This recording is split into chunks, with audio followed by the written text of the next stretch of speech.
Ladies and gentlemen of America, I am witnessing on the television today the national championship to send an Olympic team in curling. Curling as an Olympic sport. And in light of this, I'd like you, America, to get behind me on a few proposals for Olympic sports. Of course, I do believe mud bogging should be an Olympic sport. Let's just get that right on the table right now. Mud bogging, of course, there's several different classes we can have. Male and female divisions, of course. I'm really fond of Olympic beer pong. That I think would be an amazing sport right then and there. Show many different things too. Proper drinking as well as sportsmanship while drinking. And then, of course, seguay polo. I live here in Florida. Pretty much God's foyer. We're not even in the waiting room. We're in the foyer. The waiting room is Arizona. Once you get done with us, you go to Arizona. That's truly God's waiting room. But I see these people on seguays and such, okay?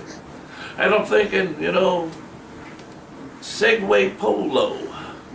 Because a lot of these people on seguays got money. And it's polo people, and it's people with money that follow polo. I mean, really? You gotta have a horse. You gotta have your equipment. So the horse, let's see, costs a lot of money to feed. You can't just have a horse lay under your bed at night. There, Snicker bar. You just go to sleep.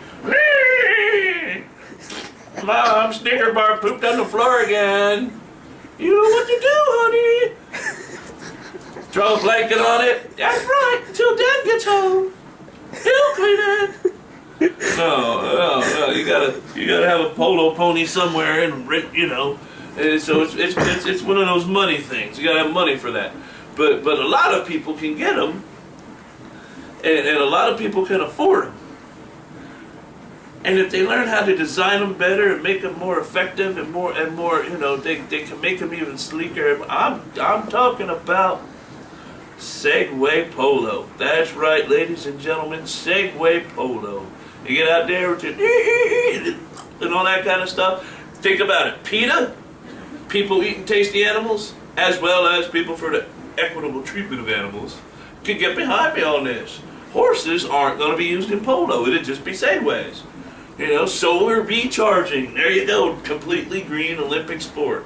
Seguay polo. I think it would be awesome, an awesome sport. Oh, and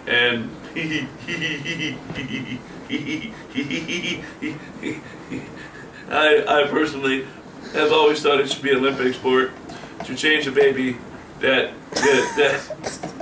oh, you chuckle. Oh, how you chuckle. You try to change a baby child that is, let's say, 16 months old and not yet out of diapers, but has diarrhea?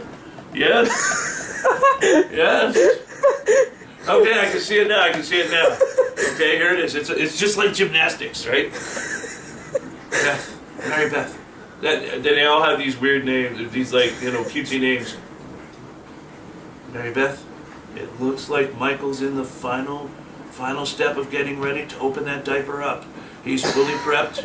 He's got all his prep gear to the side. It looks like this is going to be a really fast change. Oh, wait. Get the mics in there. Yes, we've just had, scared the dog. We've just had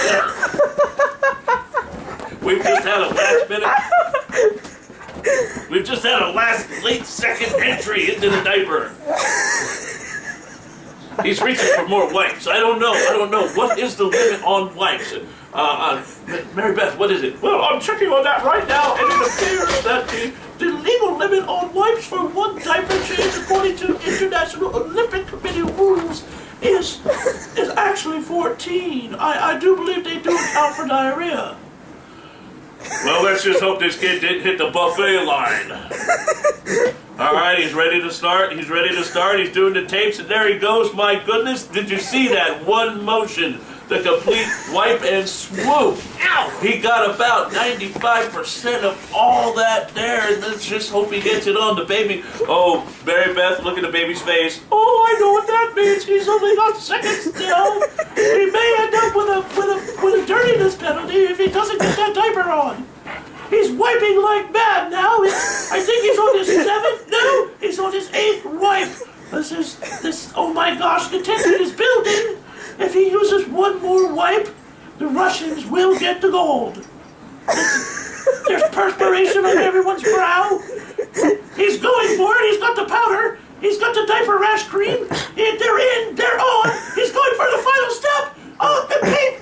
The tape is on. Oh, the Russians call a foul. They call an early dismissal. No. We're going to go to the tape. Thank God the NFL established replay. After that commercial break, we've come back from the replay, and it shows clearly that Mr. Michael Snodgrass for the United States of America had the tapes on both sides of the child before the evacuation of the bowel. So clearly, the United States gets the gold. They beat the Russians by 1 wipe. Ladies and gentlemen, your new champions, the Snodgrasses from Livermore, Texas. Diaper changing in the Olympics. Gotta be there. Dudes, if you're putting curling, a bunch of people laying around on ice and playing on ice with rocks, you gotta put the diaper changing in there. Because if you've ever changed, and if you're a parent, you have done it, and you know that 3 o'clock in the morning, diarrhea, my God, what did you eat, child? I did not feed you this food. Where did it come from? What kind of Satan's demon has fed you this stuff to make such a sweet child smell like this? You get it done. Meanwhile, you open every window in the house. The poor dog has its nose buried in its own ass.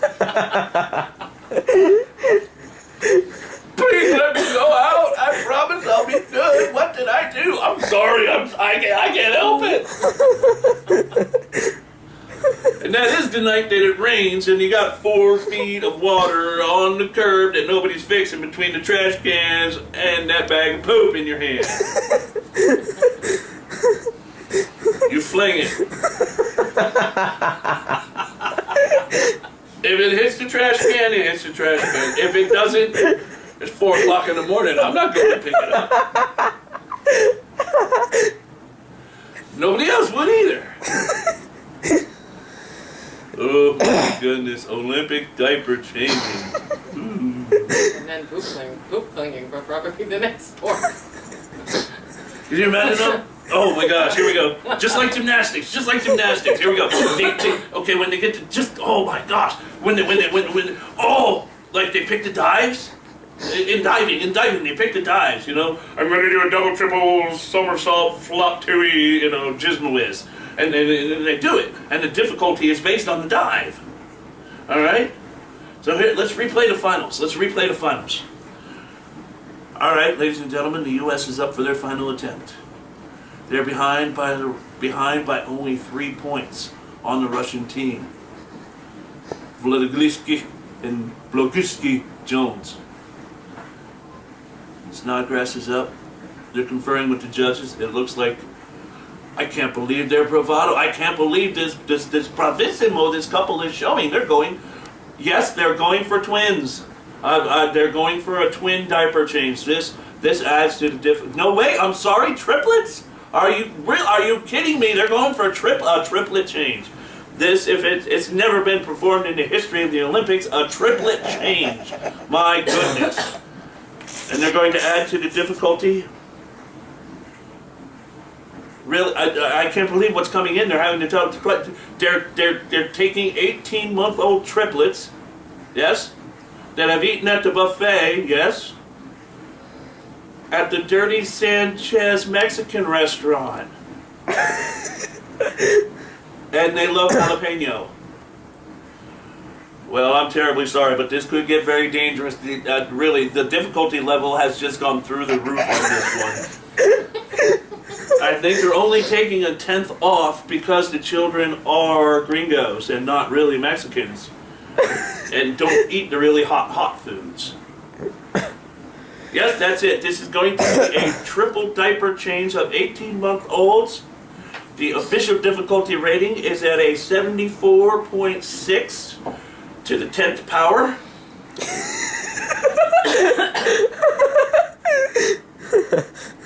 And they're off. Oh my God, it's horrible. I cannot watch the horror. What is that? How could that come from food? I'm sorry, folks. I'm really sorry if you have smell-o-vision because this is just terrible. We're 75 feet away, and my eyeballs are literally melting. Oh my God. Oh! I have to rely totally on the sound cues now, and the Russians are getting a little mad, and yes, they're in.